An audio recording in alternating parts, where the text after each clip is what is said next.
ഒരു മണിക്കൂർ.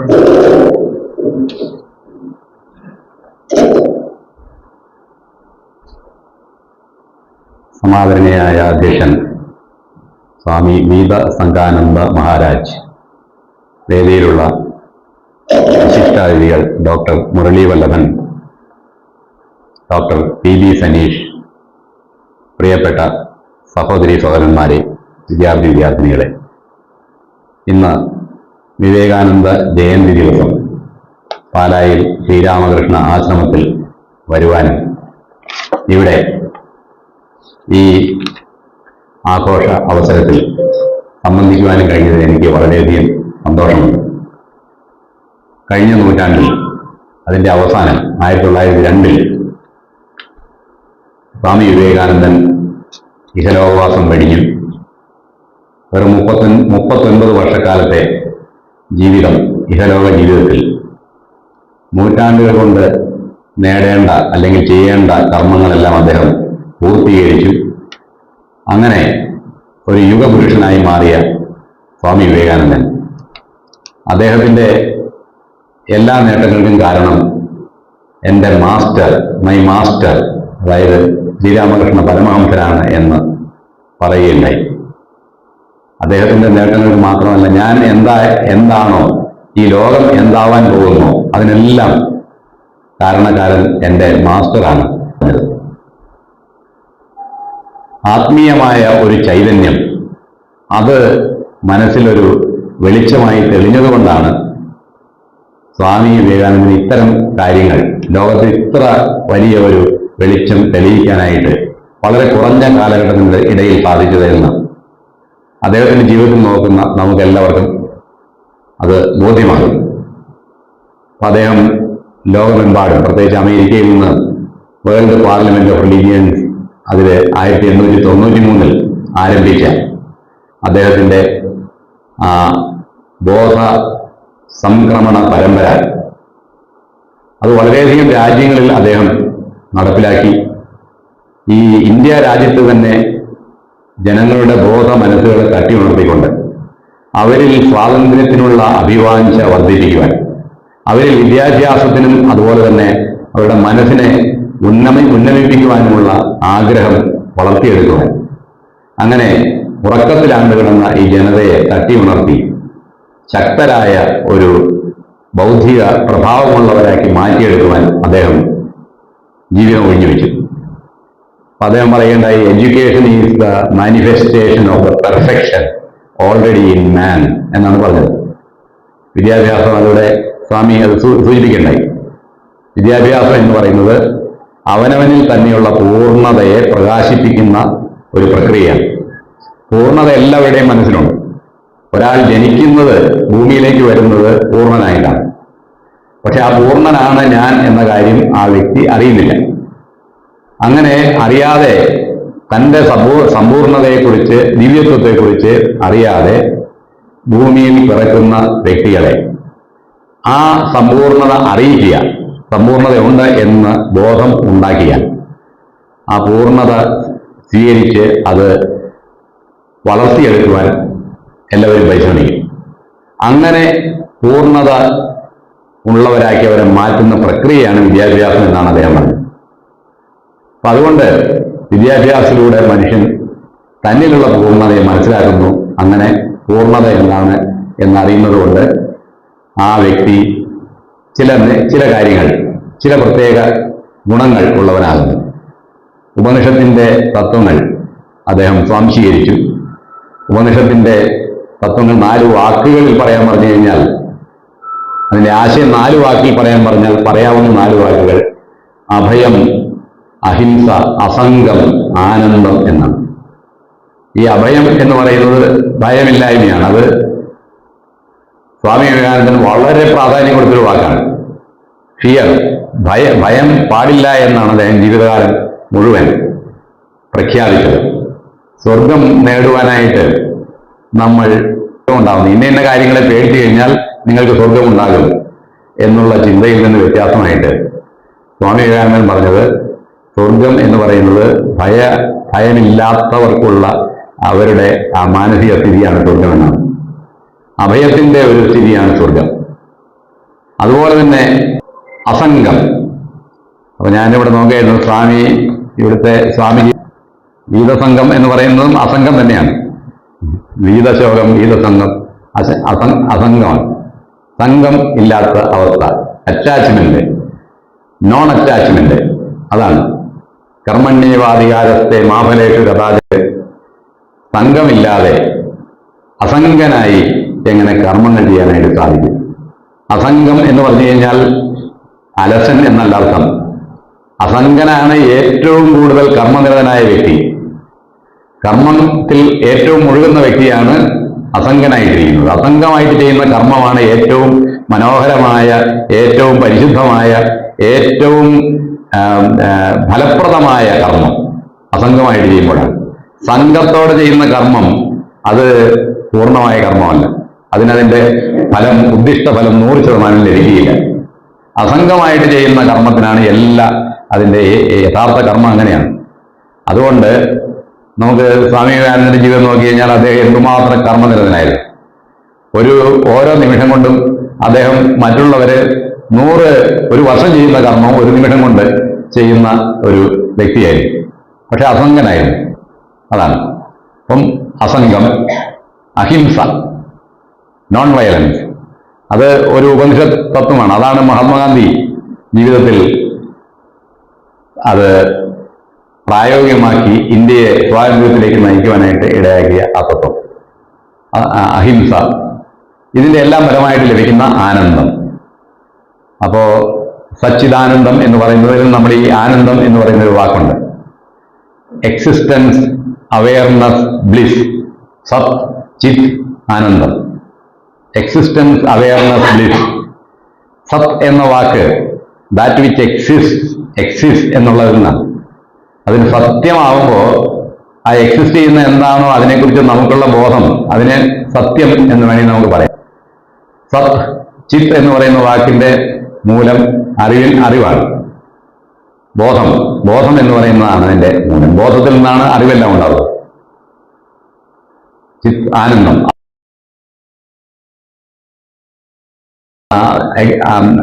അതുപോലെ തന്നെ ബോധവും ചേർന്ന് ആനന്ദത്തിലേക്ക് നയിക്കുന്നു. അപ്പോഴുണ്ടാകുന്ന മനുഷ്യന്റെ മാനസിക ഭാവങ്ങളാണ് ഈ അസംഗം, ആനന്ദം, അഭയം അല്ലെങ്കിൽ അഹിംസ എന്നൊക്കെ പറയുന്നത്.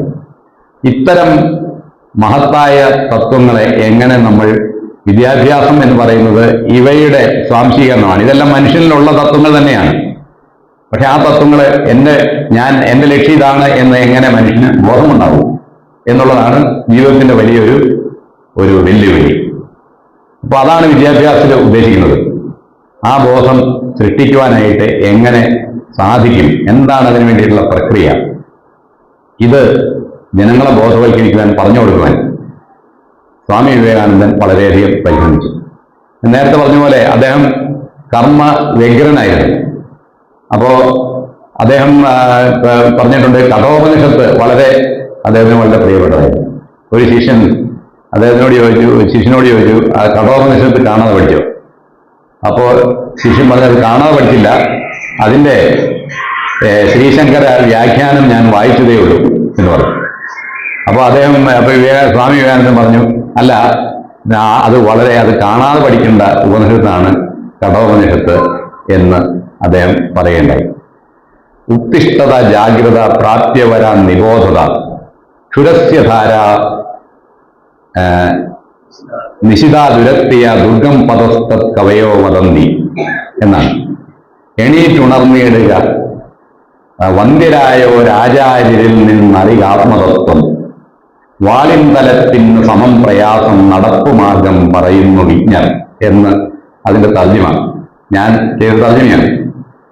അപ്പോ ഉത്തിഷ്ഠത ജാഗ്രത, ഇത് തർജ്ജിമ ചെയ്യുന്ന സമയത്ത് ഞാൻ ആദ്യം എഴുതിയത് ഉണർന്ന് എഴുന്നേൽക്കുക എന്നാണ്. ഉണർന്ന് എഴുന്നേൽക്കുക. അപ്പോൾ ഒരു പണ്ഡിതൻ, അദ്ദേഹമായിട്ട് ഞാൻ കൺസൾട്ട് ചെയ്തപ്പോൾ അദ്ദേഹം പറഞ്ഞു, ഇത് ഉണർന്ന് എഴുന്നേൽക്കുകയല്ല, ഉത്തിഷ്ഠത എന്ന് പറയുന്നതാണ് ആദ്യം പറയുന്നത്, ജാഗ്രത എന്ന് പറയുന്നത് പിന്നെയാണ്. അപ്പൊ എഴുന്നേൽക്കുക, ഉണരുക എന്നാണ് പറയുന്നത്. അത് തമ്മിലുള്ള വ്യത്യാസം എന്താണ്? അപ്പൊ ഞാൻ തർജ്ജിമ മാറ്റിയിട്ട് എണീറ്റുണർന്നിടുക, വന്ദ്യരായ ഒരാചാര്യരിൽ നിന്നറിയ ആത്മതത്വം, വാളിൻ തലത്തിന് സമം പ്രയാസം നടപ്പുമാർഗം പറയുന്ന വിജ്ഞർ എന്ന് ആക്കി മാറ്റി. എഴുന്നേറ്റ് ഉണരുന്നതും ഉണർന്ന് എഴുന്നേൽക്കുന്നതും തമ്മിൽ വലിയ വ്യത്യാസമുണ്ട്. ഈ ഉണർന്ന് എഴുന്നേൽക്കുക എന്ന് പറയുന്നത് നമ്മളെല്ലാവരും രാവിലെ ചെയ്യുന്ന പ്രക്രിയയാണ്. അപ്പോൾ ഉണരുക എന്ന് പറയുന്നത് ഒരു ശാരീരികമായ പ്രക്രിയയാണ്. സൂര്യനെ കാണുമ്പോൾ ഉണരും, പിന്നെ എഴുന്നേൽക്കും. ഈ ശ്ലോകത്തിൽ പറയുന്ന എഴുന്നേൽക്കലും ഉണരലും ഈ ഫിസിക്കൽ പ്രക്രിയയല്ല, ശാരീരികമായ പ്രക്രിയയല്ല. എണീറ്റ് ഉണരുകയാണ്. അതായത് എഴുന്നേറ്റ് എന്ന് പറഞ്ഞു കഴിഞ്ഞാൽ ബോധമണ്ഡലത്തിൽ പ്രവേശിച്ചിട്ട് ആ ബോധത്തെ ഉണർത്തുന്ന പ്രക്രിയയാണ് എണീറ്റ് ഉണർന്നിടുക എന്ന് പറയുന്നത്. അപ്പം സ്വന്തം ബോധത്തെ ഉണർത്തുക എന്ന് പറയുന്നത് അതാണ് സ്വന്തം സെൽഫ് അവയർനെസ്, സെൽഫിനെ കുറിച്ചുള്ള ബോധം, ഞാൻ ആര് എന്നുള്ള ബോധം, അത് ഉണ്ടാവലാണ് എഴുന്നേറ്റ് ഉണരുക എന്ന് പറയുന്നത്. എണീറ്റ് ഉണർന്നിടുക, വന്ധ്യരായവർ ആചാര്യരിൽ നിന്ന് അറിയുക ആത്മതത്വം. അപ്പൊ ആത്മതത്വം അറിയാനായിട്ട് പറ്റും. ഞാൻ ആര്, സെൽഫ് എന്ത് എന്ന് പറയുന്ന തത്വം അറിയാനായിട്ട് സാധിക്കും.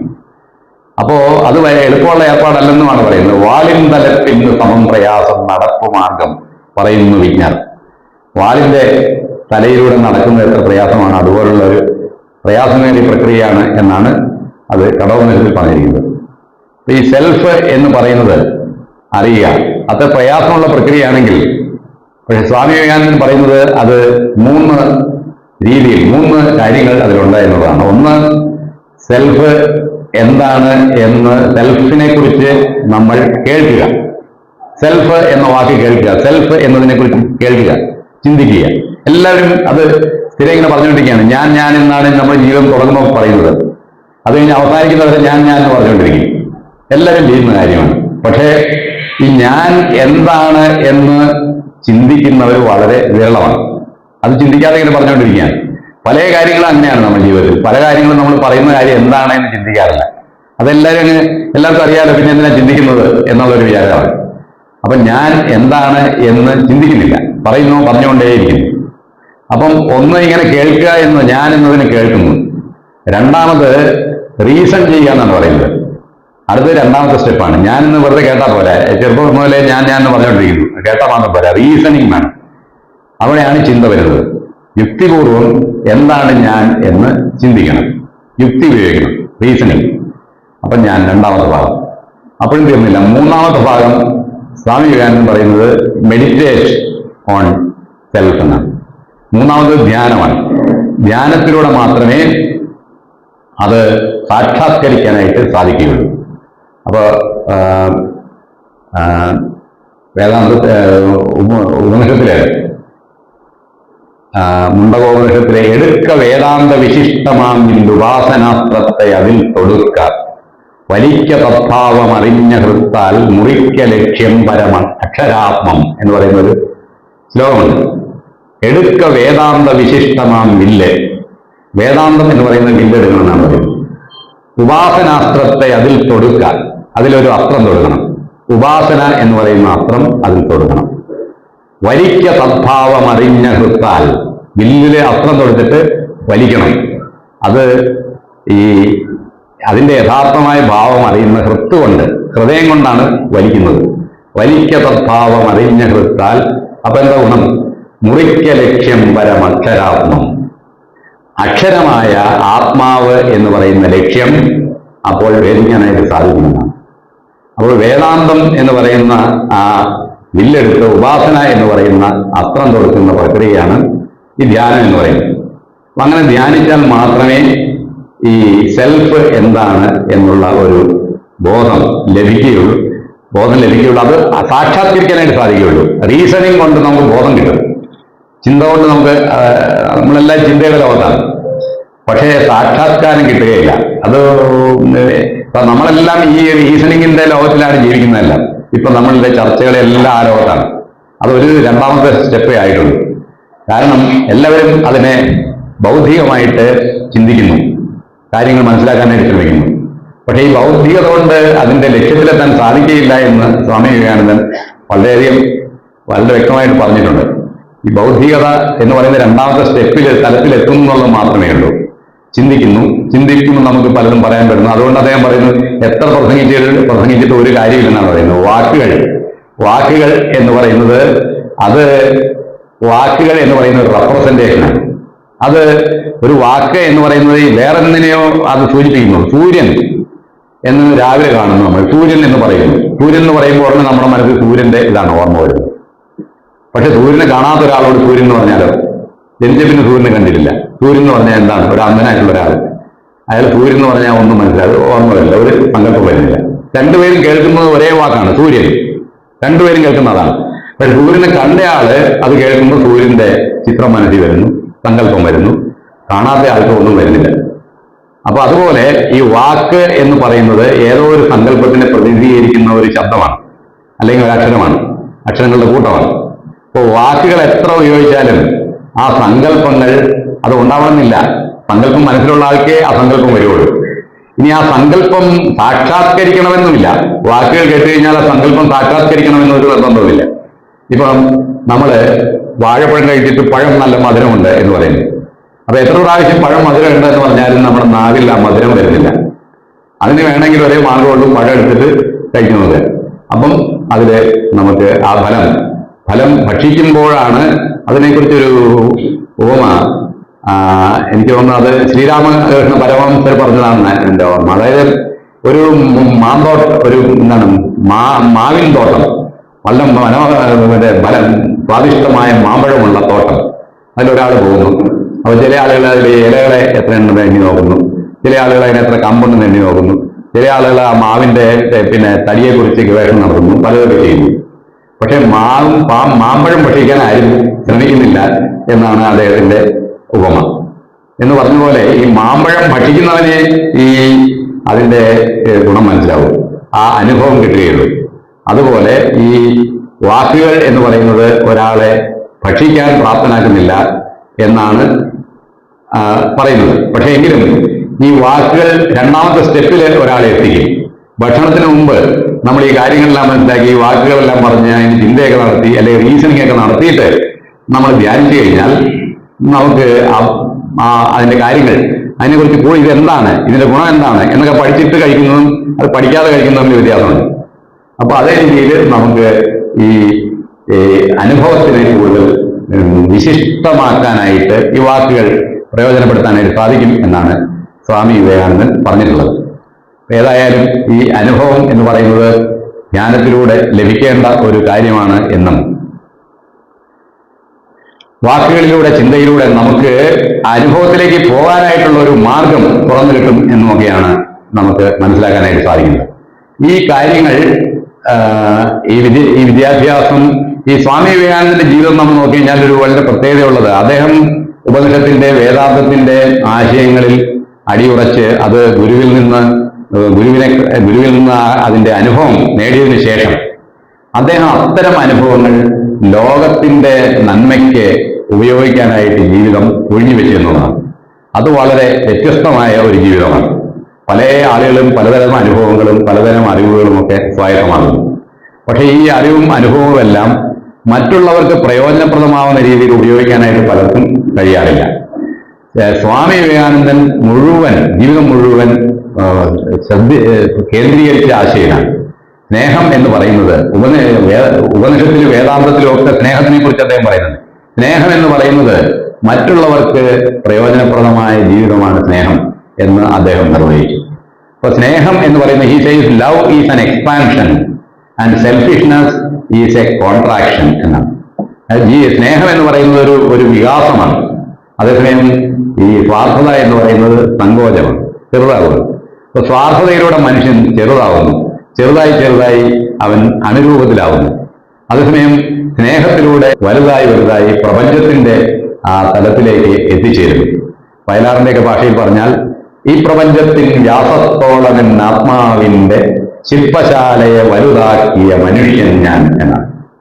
മണ്ണിനാത്മാവ് കുളിർന്നതിൽ നിന്നുയർക്കൊണ്ടു നീ പുത്തൻ കുരുന്നുകൾ നുള്ളിക്കളയാൻ വരുന്നവരോ സൂക്ഷ്മാണുവിൽ പരമസൂക്ഷ്മമതായി മഹത്താം എല്ലാറ്റിലും മഹിതമായി ഹൃദയത്തിൽ ആത്മൻ വാഴുന്നതുണ്ട് അജലശാന്തൻ അശോകനാവും ധാതുപ്രസാദമൊഴുതൻ മഹിമാവ് കാണുവാൻ എന്നാണ്. മഹീയായി, അതായത് സൂക്ഷ്മാണുവിൽ പരമസൂക്ഷ്മമതായി മഹത്തായ, എന്നാ പിന്നെ അവത്തിന് ഉൾക്കൊള്ളാൻ മാത്രം വലുതാവാനായിട്ട് കഴിവുണ്ട്. അപ്പോ ഈ അപ്പൊ പ്രപഞ്ചത്തിന്റെ വ്യാസത്തോളം ആത്മാവിനെ വലുതാക്കാൻ കഴിവ് നേടിയ മനുഷ്യൻ. അപ്പൊ ഈ സൂക്ഷ്മാണുവിൽ പരമസൂക്ഷ്മമായിട്ട് നിൽക്കേണ്ട മനുഷ്യനല്ല. അപ്പൊ അതിനെ വലുതാക്കുന്ന പ്രക്രിയ, അതാണ് സ്നേഹം എന്ന് പിന്നെ സ്വാമി വിവേകാനന്ദൻ നിർവഹിച്ചു. അപ്പൊ അദ്ദേഹത്തിന്റെ സ്നേഹത്തിന്റെ നിർവചനം അതാണ്: love is an expansion and selfishness is a contra. നിങ്ങൾക്ക് സ്വാതന്ത്ര്യം വേണോ? You to expand. നിങ്ങൾ സ്വാതന്ത്ര്യമില്ലാതെ ഒരു ബിന്ദുവിൽ ഇരുന്നാൽ അത് നിങ്ങൾക്ക് ഒരു ബിന്ദുവിന് ഫ്രീഡമില്ല, സ്വാതന്ത്ര്യമില്ല. സ്വാതന്ത്ര്യം മനുഷ്യന് കിട്ടുന്നത് എക്സ്പാൻഡ് ചെയ്യുമ്പോഴാണ്. അപ്പൊ ഈ എക്സ്പാൻഷനാണ് സ്വാതന്ത്ര്യം എന്ന് നിർവഹിച്ചു സ്വാമി വിവേകാനന്ദൻ. അപ്പൊ അങ്ങനെ ഈ നമ്മുടെ ആത്മാവിനെ ഇങ്ങനെ വികസിപ്പിക്കുവാനുള്ള പ്രക്രിയയിൽ അതിന്റെ ഭാഗമായിട്ടാണ് അദ്ദേഹം ഈ ചിന്തകളെ, അതുകൊണ്ട് ലോകത്തിൽ മനുഷ്യനെന്താണ് ഇതുകൊണ്ട് ഗുണമുണ്ടാവുക എന്ന് ആലോചിച്ചത്. അതുകൊണ്ട് അദ്ദേഹം ഈ ശ്രീരാമകൃഷ്ണ പരമഹംസരിൽ നിന്ന് കിട്ടിയ ആത്മീയമായ ഊർജം അത് ഈ ലോകത്തിലേക്ക് പ്രസരിപ്പിക്കുവാനുള്ള പ്രക്രിയയിൽ അദ്ദേഹം വ്യാപൃതനായി. അതിന്റെ ഗുണം ലോകത്തിന് വളരെ നൂറ്റാണ്ടുകളോളം അത് ലഭിച്ചുകൊണ്ടിരിക്കുന്നു എന്നുള്ളതാണ്. ഈ ശ്രീരാമകൃഷ്ണ ആശ്രമമൊക്കെ ഇപ്പൊ ലോകത്തിന് എല്ലാ ഭാഗത്തും ആ പ്രവർത്തനം തുടർന്നുകൊണ്ടിരിക്കുന്നു. സ്വാമി വിവേകാനന്ദൻ സ്ഥാപിച്ച ആശ്രമമാണല്ലോ ശ്രീരാമകൃഷ്ണ ആശ്രമമൊക്കെ. അത് ഇപ്പോഴും ലോകത്തിന് ഇതുപോലെ വെളിച്ചം പ്രദാനം ചെയ്തുകൊണ്ടിരിക്കുന്നു. അങ്ങനെ സ്നേഹത്തിന് വേണ്ടി അതാണ്. ഇതുപോലെ തന്നെ ഈ ഉപനിഷത്തിലെ ഈ വെളിച്ചം ഈ സമൂഹത്തിന്റെ ഗുണത്തിന് ഉപകാരത്തിന് വേണ്ടിയിട്ട് ഉപയോഗിച്ച മഹത് വ്യക്തികൾ പലരുമുണ്ട്. നമ്മുടെ കേരളത്തിൽ തന്നെ ഉണ്ടായിരുന്ന ശ്രീനാരായണ ഗുരു, അദ്ദേഹം ഇതേമാതിരി തന്നെ ഈ വെളിച്ചത്തിന് സമൂഹത്തിന് ഉപയോഗിച്ചൊരു വ്യക്തിയാണ്. അതുകൊണ്ടാണ് അദ്ദേഹം എഴുതിയത്: അവനിവനെന്നറിയുന്നതൊക്കെ ഓർത്താൽ അവനിയിൽ ആദിമമായ ഒരു ആത്മരൂപം, അവനവൻ ആത്മസുഖത്തിന് ആചരിക്കുന്നവ അപരന് സുഖത്തിനായി വരയണം എന്നെഴുതിയത്. അപ്പം അവനവനെ ആത്മസുഖത്തിന് ആചരിക്കുന്നവ അപരന് സുഖത്തിനായി വരുന്ന ആ പ്രക്രിയയുടെ പേരാണ് നമ്മുടെ സെൽഫിനെ എക്സ്പാൻഷൻ. അതാണ് സ്നേഹമെന്ന്. അപ്പം ഈ വികാസം, മനുഷ്യന്റെ ചേതനയ്ക്ക് എങ്ങനെയാണ് കൂടുതൽ വികാസം സംഭവിക്കുക, എങ്ങനെയാണ് അത് വികസിപ്പിക്കാനായിട്ട് സാധിക്കുക എന്നുള്ള ആ പ്രക്രിയ. അപ്പോ ഇത് തന്നെ ഇങ്ങനെ ഈ ചേതന ഇത് വലുതാക്കാനായിട്ടുള്ള പ്രക്രിയ, അതിന് നേരത്തെ പറഞ്ഞു ഈ സെൽഫ് എന്ന് പറയുന്നതിനെ കുറിച്ചുള്ള അവയർനെസ്.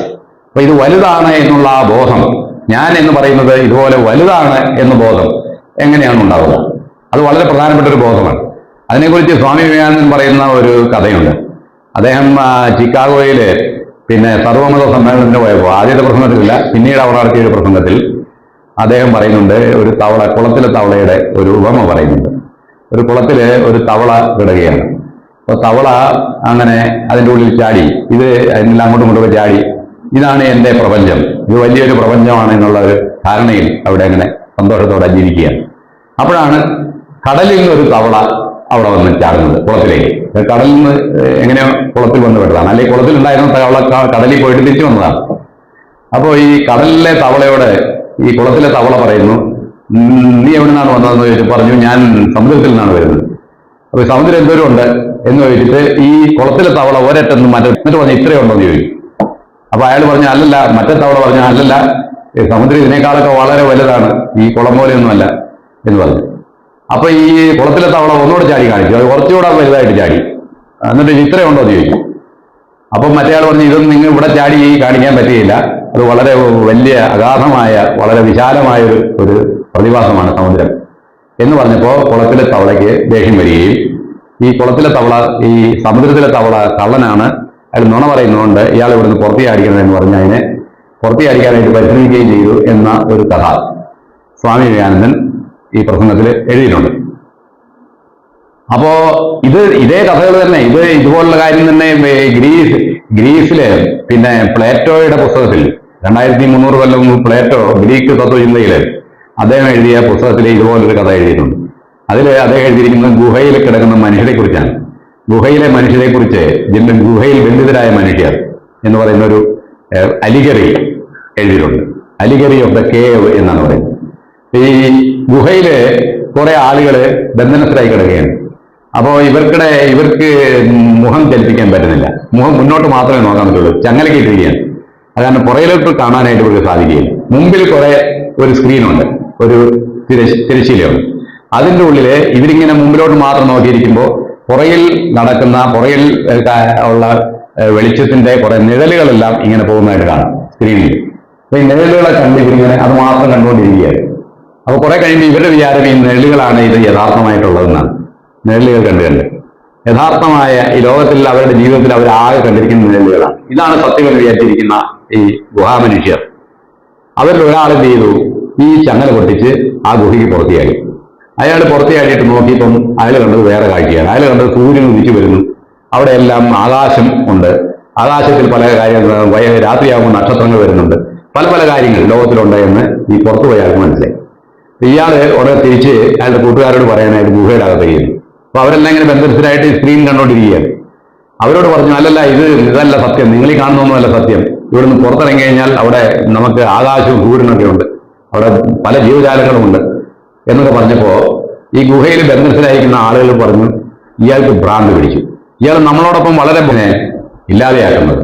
മനസ്സിനെ എക്സ്പാൻഡ് ചെയ്യുന്ന ചിന്തകൾ മനസ്സിനെ അലങ്കരിക്കുന്നു. നേരത്തെ പറഞ്ഞ പോലെ expansion, love is expansion and selfishness is contraction. So മനസ്സിനെ അലങ്കരിക്കണമെങ്കിൽ മനസ്സിനെ വികസിപ്പിക്കുന്ന ചിന്തകൾ വേണം. അത്തരം സത്യം ശിവം സുന്ദരമായ ചിന്തകൾ കൊണ്ട് മനസ്സിനെ അലങ്കരിക്കുന്നവർ സന്തോഷമായിരിക്കും. അവർക്കേ ബ്ലിസ്, നേരത്തെ പറഞ്ഞ പോലെ ആനന്ദം ലഭിക്കുന്നുള്ളൂ. അല്ലാത്ത വ്യക്തികളെ സംബന്ധിച്ചിടത്തോളം അവര് സെൽഫിഷ്നെസ്, സ്വാർത്ഥതയുടെ ആ പ്രക്രിയ കൊണ്ട് മനസ്സിനെ ചെറുതാക്കുന്നു. മറ്റുള്ള ജീവജാലങ്ങളിൽ നിന്ന് അവരെ വ്യത്യസ്തമായിട്ട് നിൽക്കുന്നതുകൊണ്ട്, അവരെ ഈ യസ്തു സർവാണി ഭൂതാനി ആത്മന്യേവാനി പശ്യതി എന്ന് പറയുന്നത് കാണാതെ നിൽക്കുന്നുകൊണ്ട് അവർക്ക് സെപ്പറേറ്റ് അത് വൈരുദ്ധ്യാത്മകമായിട്ടോ അല്ലെങ്കിൽ വിഭജിച്ചോ നിൽക്കുന്നതുകൊണ്ട് അവർക്ക് ആ സന്തോഷം ഇല്ലാതെ പോകും. അപ്പൊ അതുകൊണ്ടാണ് സ്വാമി വിവേകാനന്ദൻ സന്തോഷത്തിനുള്ള ഒരു മാർഗം ഇങ്ങനെ പറഞ്ഞു കൊടുത്തത്.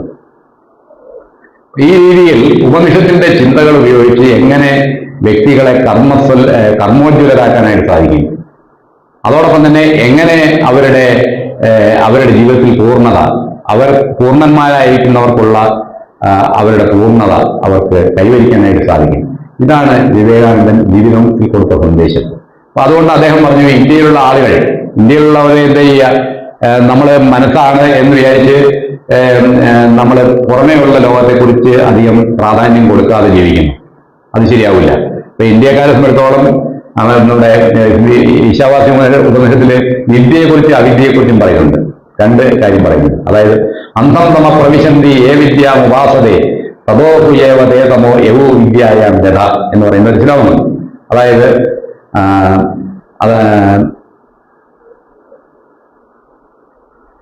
ആരാണ് ഉപാസിപ്പത് അവിദ്യ ലോകത്തവർ പ്രവേശിപ്പത് ദൂരിരുട്ടിൽ.